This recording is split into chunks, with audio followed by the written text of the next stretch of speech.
Hello, my name is Austin Habish, the founder of Think Catholic, and you're listening to the Summa podcast, where we study St. Thomas Aquinas' Summa Theologiae in a way simple and insightful for anyone to understand.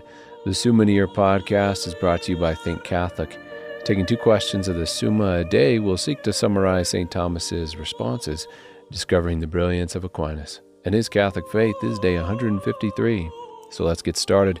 We're covering today question 70 and 71 of the secundae, that is, of injustice with regard to the person of the witness, and of injustice in judgment on the part of counsel. The translation that I always use in these podcasts is the one generously provided to me by Ave Maria Press, the 5-volume set translated by the Fathers of the English Dominican province, which you can now get at a discounted price from Ave Maria Press's site by typing in the code Summa 10. And so here we go. Article 1, whether a man is bound to give evidence. A man is bound to give evidence in court if it's either required by the proceedings of the juridical process because it was demanded of him by a superior like the judge, or if not for that reason because conscience constrains him to want justice to be accomplished and therefore ought to bring forth evidence if he has it. However, one is not bound to give evidence if such evidence is not required of him in the respects already mentioned, or if it would be contrary to the faith, such as asking a priest to reveal what has been said in the confessional. Natural law supersedes human law, which commands a man to follow the divinely revealed religion, and if human law requires something to the contrary, then it can be justly ignored. As Aquinas teaches, a man should by no means give evidence on matters secretly committed to him in confession, because he knows such things not as man but as God's minister, and the sacrament is more binding than any human precept. To keep faith is of natural right, and a man cannot be commanded to do what is contrary to natural right. Article 2, whether the evidence of 2 or 3 persons suffices. St. Thomas tells us here that just as a multitude consists of a beginning, middle, and end, there is a certain fittingness in requiring 2 witnesses plus the prosecution to establish a conviction. In general, as Aquinas notes here, we cannot have demonstrative certainty that a certain person killed someone else.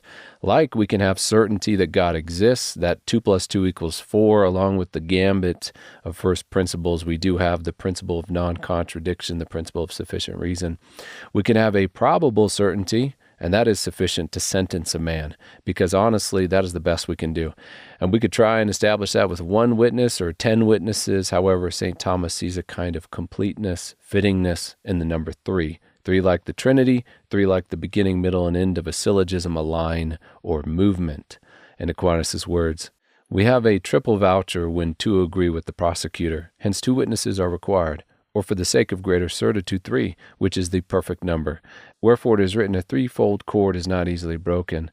And Aquinas, commenting on the Gospel of John, says the testimony of 2 men is true, that there is here a mystery by which we are given to understand that Trinity, wherein is perpetual stability of truth. Article 3, whether a man's evidence can be rejected without any fault of his.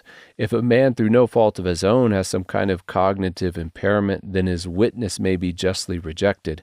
Or if a man through his own fault, namely vice and sin, make himself an unreliable witness, then from this perspective as well, his evidence can be rejected.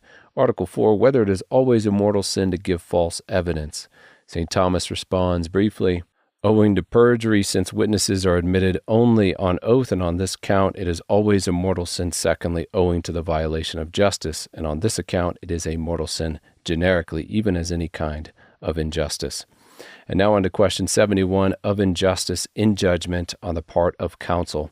Article 1, whether an advocate is bound to defend the suits of the poor. The analogy invoked here is that of a physician and someone dying. If a physician comes upon a person who is in desperate need, who is right in front of them, who has no other possibility of assistance other than the physician, then the physician is bound in this moment to help them. Just like if a man came to your door dying from hunger, you need to help him. You don't need to help every single starving person on the planet, which you could not do even if you tried. But this man right here, right now in front of you, you need to help him. So too, an attorney doesn't need to defend every single person who, for whatever reason, needs assistance, but only as the current particular circumstances can justly demand of him. Article 2, whether it is fitting that the law should debar certain persons from the office of advocate. Yes, it is fitting either because the person in question does not have the external or internal senses to do the job, impaired mind or missing ears, or if they are not a good representative of justice, as being a known criminal or publicly evil in some regard. Article 3, whether an advocate sins by defending an unjust cause. This is an interesting question, and so I'll begin by citing St. Thomas. If knowingly he defends an unjust cause, without doubt he sins grievously, and is bound to restitution of the loss unjustly incurred by the other party by reason of the assistance he has provided. If, however, he defends an unjust cause unknowingly, thinking it just, he is to be excused, according to the measure in which his ignorance is excusable.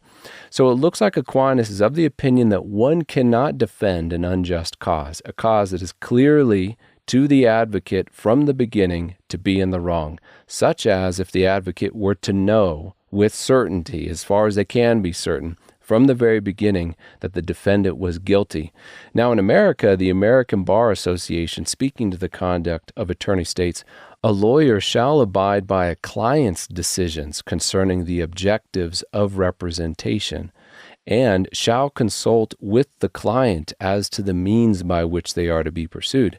So in America, the attorney is to simply assist the client's objectives and the means to those objectives.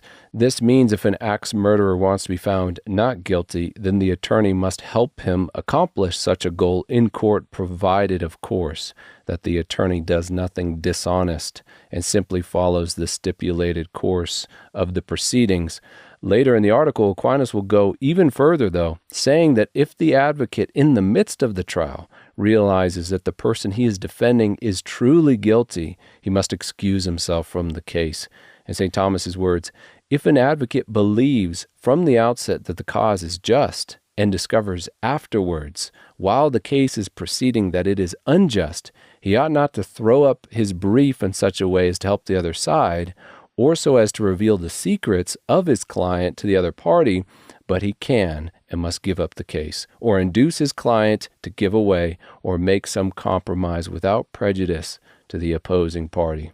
So this is an interesting question for attorneys to ponder, and it may also be worth looking at how this moral question of defending the clearly guilty, at least to the advocate, is addressed by civil law in the trial process in other countries.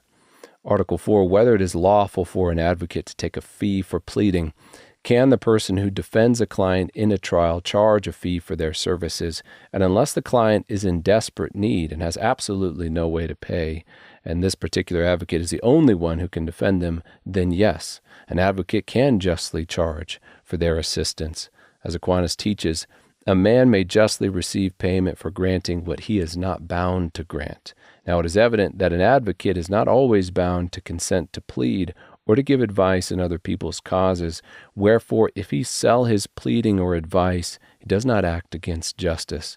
The same applies to the physician who attends on a sick person to heal him, and to all like persons. And that does it for a relatively brief episode. We have just finished covering questions 70 and 71 of the Secunda Secundae, that is, of injustice with regard to the person of the witness and of injustice in judgment on the part of counsel. My name is Austin Habish with Think Catholic, and I cannot wait to see you tomorrow.